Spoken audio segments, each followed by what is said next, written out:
यह एक अनोखी कहानी है। एक दुकानदार जिसकी बहुत बड़ी दुकान गांव से बाहर थी, वह अपनी दुकान पर कई प्रकार की चीजें बेचा करता था। वह अपनी दुकान पर मक्खन भी बेचा करता था और वह मक्खन अपने गांव के ही एक व्यक्ति रामू से खरीदा करता था। रामू रोजाना उस व्यक्ति की दुकान पर मक्खन देने के लिए आता था और वह ऐसा लगातार कई सालों से कर रहा था। परंतु दुकानदार ने एक दिन सोचा कि मैं रामू पर आंखें बंद करके भरोसा कर रहा हूँ।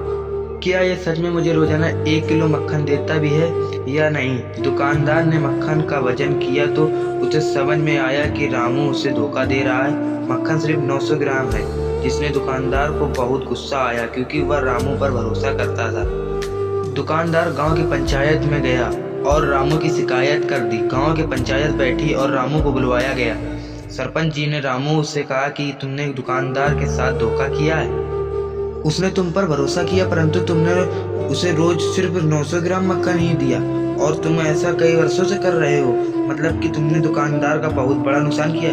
क्या आप तो अपनी सफाई में कुछ कहना चाहोगे?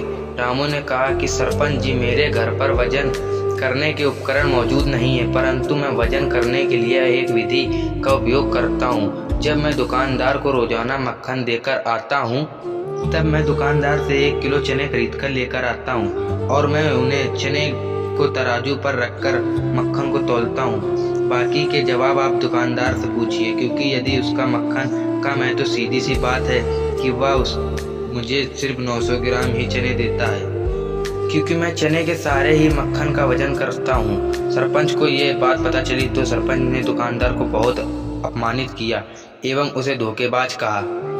दुकानदार जिसने बहुत मेहनत से सम्मान और इज्जत कमाई थी, परंतु जब गांव वालों को पता चला कि वह धोखेबाज है तो पूरे गांव से सभी लोग उसे धोखेबाज कह के बुलाने लगे।